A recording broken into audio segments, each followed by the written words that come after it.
Okay, so but after all your surgery, your chemo, and you decided to go back in, but I heard Mama was despised the idea. Okay.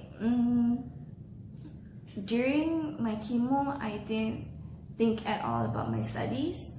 But then at the end of the year, masih December 2017 too, I thought about finishing my diploma. Mama was not too thrilled about that because she said maybe that's one of the reasons why I kena cancer. But untuk I fikir macam everyone is stressed, so I'm fine. And so I think of my capabilities. I think that I can do it. So I decided, I told Mama I want to finish my diploma. And then I'm the type yang macam I suka study dulu tak. I plan to continue and continue and continue. But then when this happened, I memang tak nak dah lah kan. And you wanted to be a doctor? I used to be. But all the doctors yang I jumpa, okay, I met a lot of doctors. And all the doctors tanya I nak jadi apa, I used to tell them that I wanted to be a doctor. Diorang semua kata no. They say don't. Since Mama pun are not too fond of me going to study, so I kata just let me finish my diploma. There's only 1 year, and at least I will have a diploma. So right after my chemo, bulan 12 tu habis, I had a break for like 2 months. And then bulan 3 2018 tu, I masuk terus and continue my diploma. So every person in my life plays a role, and all of them helped me through it all. So especially myself. Yeah, she did real well. You see, I mean, you guys don't know her, but personally, as a friend, I'm glad, because at first I thought she wouldn't want to eat, but turns out she wanted kyochon. You know, and I thought she doesn't want to drink, she wanted booze. Fun fact, masa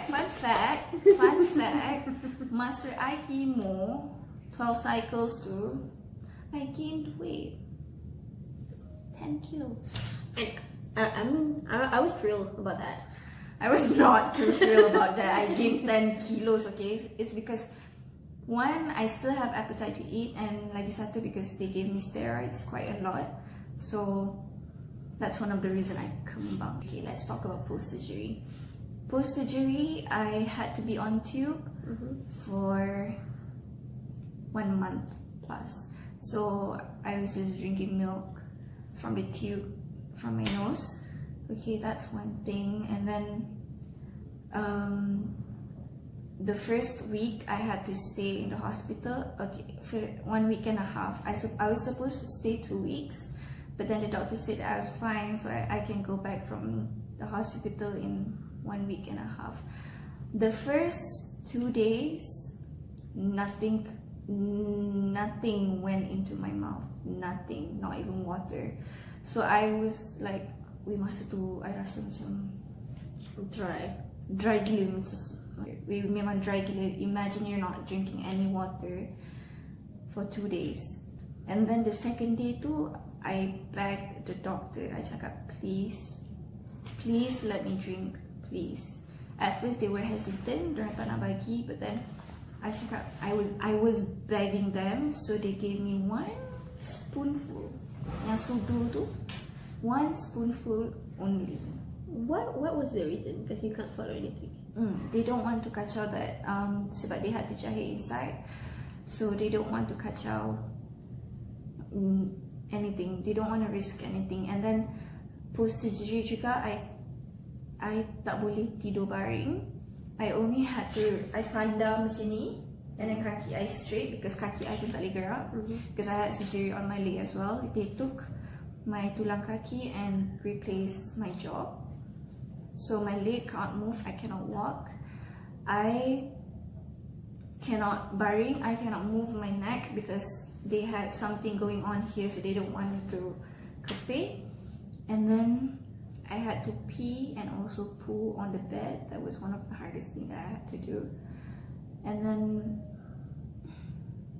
you know, it's the little things that we take for granted. Macam, we can go to the toilet ourselves, we can eat, we can, you know, walk. So when that normal you know, you're used to that, and when that nikmat is took away from you, masa tu baru I sedar how humans really take granted macam the things that we can do.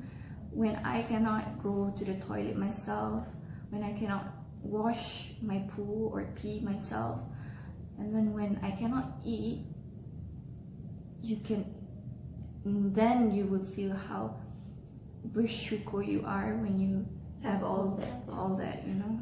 So your hardest moment during that would be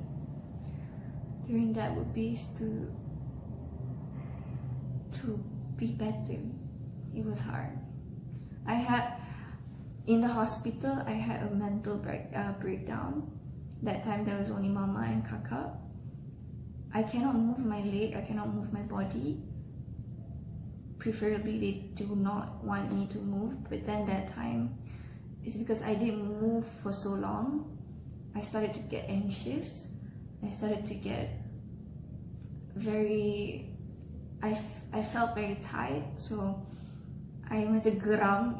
You guys tahu macam you cannot move at all, so I jadi geram, and then I started to hentak everything. I hentak my leg that was not supposed to move. I hentak my neck that was not supposed to move. I gerakkan my badan that was not supposed to move. So that time they had to call the doctor to calm me down. It was one of the moments yang it was really hard. It was really hard at that time. Yeah, I know. It was really hard. And then you were like puking too, right? Oh, that was when I betul-betul baru keluar from Paku. Paku is a macam ICU lah, but then it's like a transition place. So when immediately I keluar, my family was not there because it was like 3 to 4 in the morning, so they were not in the hospital. And then I remembered the moment I woke up, I muntah darah. I muntah, and the nurses cleaned me, and then at 10 minutes later I muntah again. I think I muntah 4 to 5 times. The third time or the fourth time that I muntah, dorang gave up to change my baju, so they just put a baju over me just to close my body, yeah.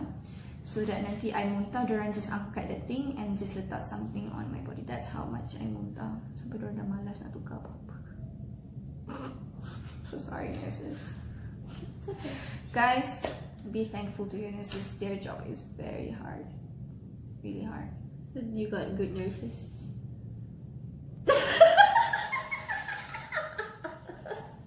How do you manage to pay all your hospital's bill?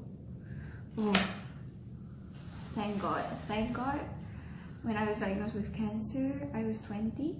So I was still under my dad's GL guarantee letter, because my dad is a government punya orang, servant, government punya servant. So I got that privilege of being a daughter of a government servant.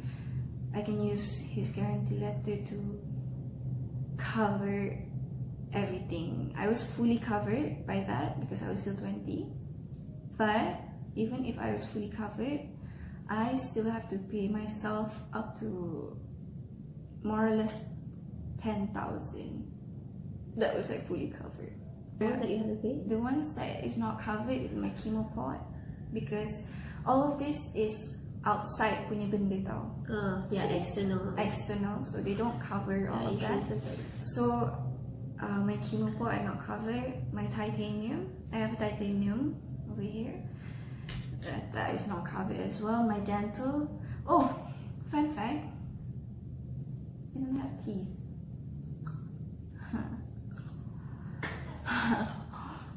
So I have to have dentures. Dentures pun is not covered under GL letter. And a few other stuff, minor stuff that add up to 10,000. So I don't have insurance. I only had educational punya insurance, and that one you can only claim for room and board, and then that's it. others tak boleh. So you imagine if I were to be diagnosed cancer at 21, not having insurance, I don't think I can survive, because I don't think my family have that much money to pay for the doctors, the treatment, my chemo, 12 cycles, okay. My surgery, I have 6 doctors pakar yang masuk, tak termasuk anesthetic. So imagine how, because I had surgery both at the same time, so quite a few doctors are in there. So just imagine if I was not under my dad punya GL, I don't think I could go through all of that. So insurance is very, very important for me.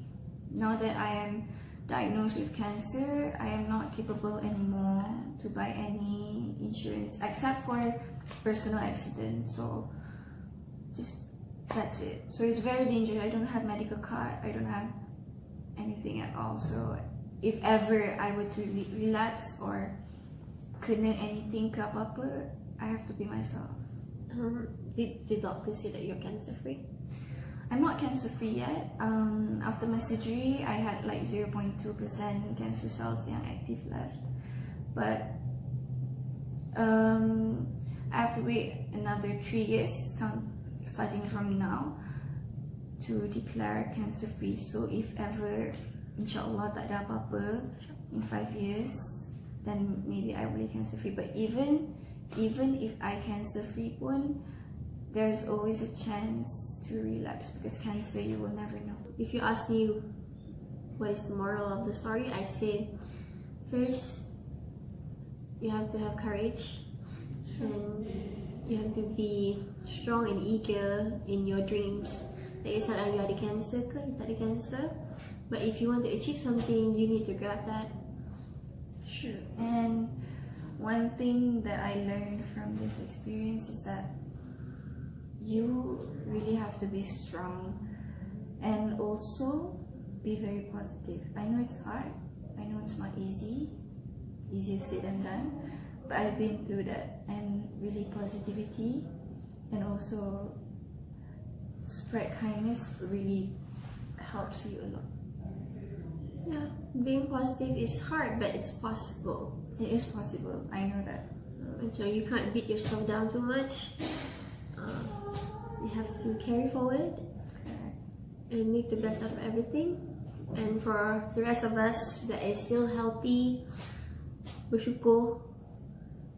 Don't underestimate the fact that you're young. You can, do whatever that you want.